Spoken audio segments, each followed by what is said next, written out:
Good afternoon, everybody. It has suddenly become summer in Virginia, which is why I'm in my basement. But you may remember last year that around this time I showed you some clips of a piece I was working on for a show. And this year is going to be no different. I'm going to play a little sampling of what you might hear in our company's upcoming production of a sensation novel by W.S. Gilbert. Many people are going to know W.S. Gilbert as sort of part of a duo of Gilbert and Sullivan, but this is a piece that he wrote not far before, but before he worked with Sullivan. Sullivan was his composer, Gilbert was the librettist. In this situation, we find ourselves in an interesting spot in that all or most of the original music for this piece has been lost. And it is sort of a Gilbert-style operetta. There's a lot of, British humor in it, and it's pretty great. But we are choosing to stage it as sort of a radio play, because there's not a lot of really imagery necessary for the show. You can stage it pretty flatly, and it's really more about the inflection of the voice and how you deliver the lines. So it's going to be a pretty cool show. Now, with this being a radio drama, we have a lot of cool options we can do with the music, because a lot of the music that was written during this period for radio shows wasn't necessarily functional. It didn't go,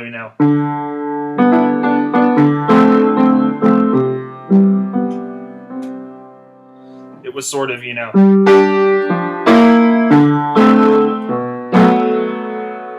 sort of had a lot of dissonances and played a lot with a lot of sort of pretty high tension sounds.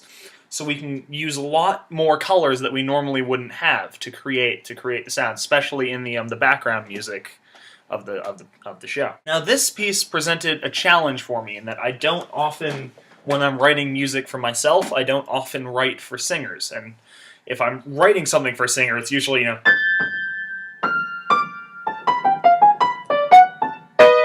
pretty difficult and pretty out there. So I had to sort of draw myself down and make it a bit more simplistic. And to try to do that, I've been listening to a lot of great vocal composers. I've listened to a lot of old Gilbert and Sullivan. I've listened to a lot of Stephen Sondheim, and I've listened to a lot of modern jazz people like Esperanza Spalding and a little bit of Kurt Rosenwinkel, who does some stuff with his voice, his guitar, that is sort of, I think, looking at it, worked its way into how the show is going to sound.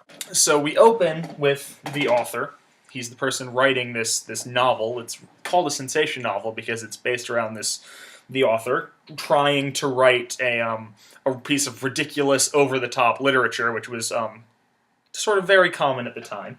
And the characters in the piece don't want the story to move in the way that the author wants it to, so they sort of push back at him. And it's pretty modern concept, considering it was written in sort of the late 1870s. But anyway, it's going to open with sort of the author in his study.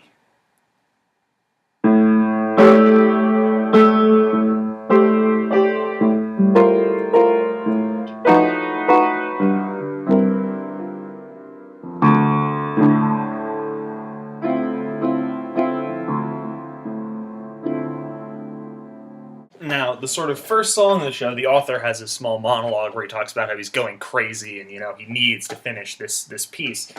But it starts with sort of something along the lines of the, bubble, toil and trouble thing from Macbeth. So I've decided to work that in. It's a basic modal melody over this sort of working with this sort of D minor chord that I had before, D minor, and then it's going to go into F major, which is the relative. But anyway, so it's going to sound a little bit like...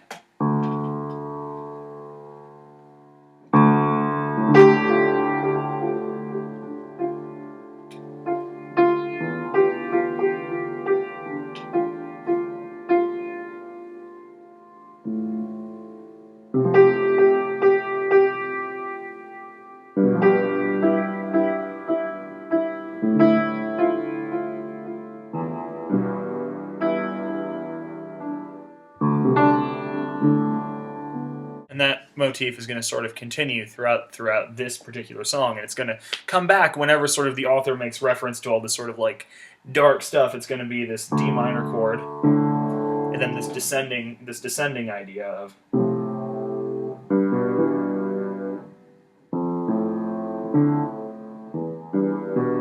which actually sounds better up the octave.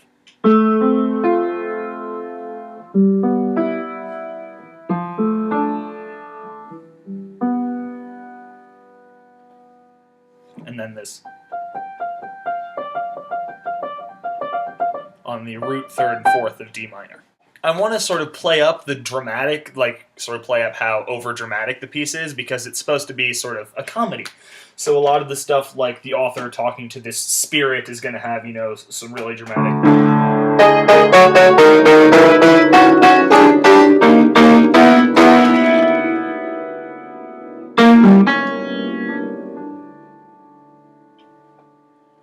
stuff going on to it, and there's going to be a fair bit of it is going to be piano and guitar improvisation over these chords. Or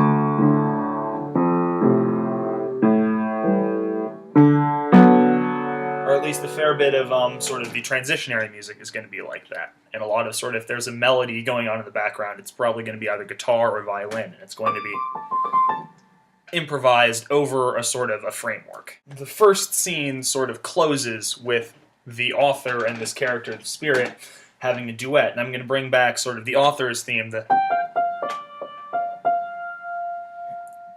then I'm going to play the spirit in a third up from that. So the spirit is basically singing the same thing, but in F.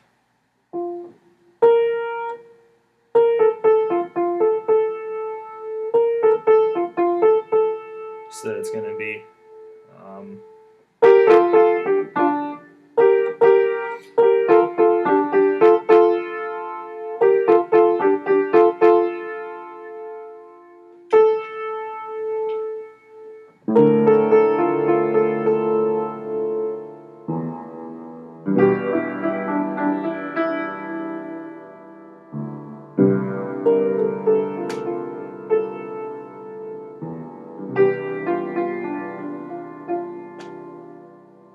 and that's going to take us into the first scene with the actual characters from the novel. So the next song is Lady Rocalda's song. She's one of the female characters. She's sort of like a cougar, I would describe her as, but anyway, it's a pretty basic melody in G major, and the melody is basically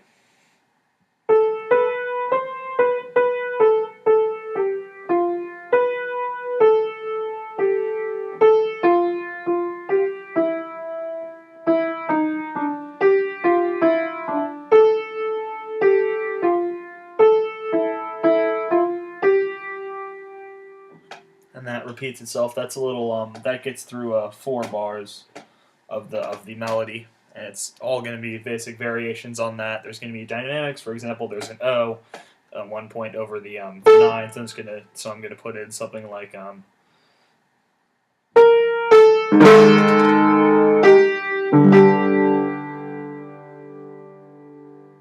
sort of accent the tension there. There's also Sir Ruthven, who's sort of the stereotypical, he's got a mustache and top hat and a monocle, and he's the bad guy in an English play, or sort of English anything. Anyway, so basically I have sort of like a stride thing worked out for him, so his sort of motif that's going to go throughout most of his songs is going to be, you know, the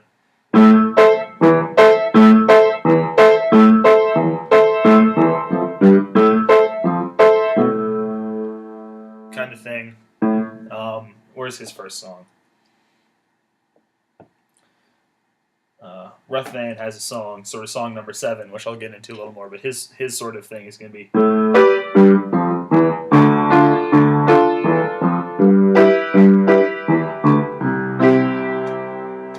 something like that. Song number 7 also sort of introduces us to the 2 other main characters, Alice, who's sort of, you know, this matron, she's sort of supposed to be the love interest of the novel, and Herbert, who's, you know, an upstanding young man who's trying to win Alice's heart and save her from the evil Lady Rocalda and Sir Ruthven.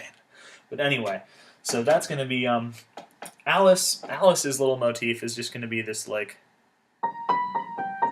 no, not that. That was the Twilight Zone. It's going to be this, and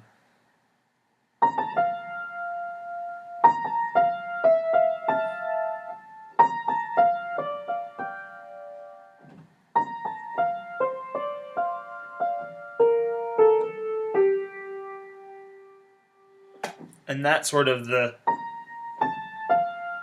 sort of pretty common resolution of tension is going to be part of her character. She's the soprano, she's up here, she's supposed to be unattainable, and Herbert is going to be, you know, I'm pretty sure Herbert's either is a tenor, So he's going to be sort of down out here, and his sort of main motif is going to be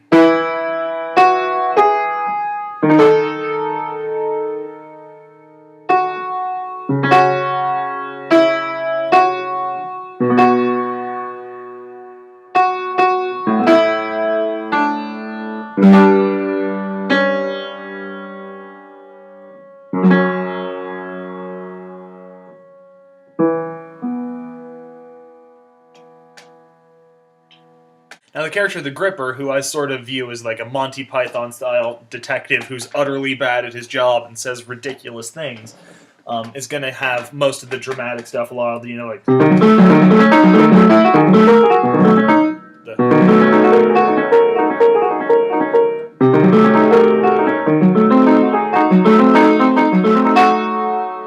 lot of the sort of stereotypical diminished chord, all that nonsense, a lot of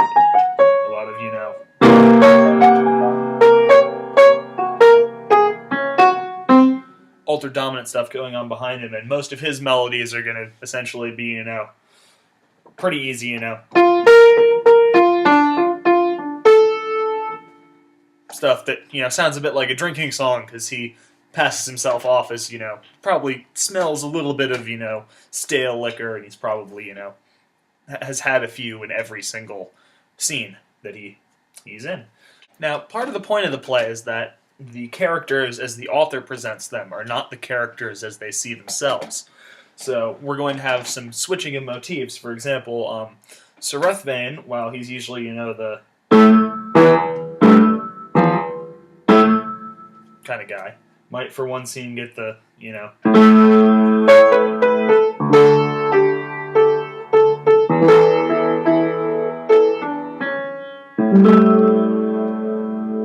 might get something like that. Or, Alice, who's turns out to be kind of a bitch, might get,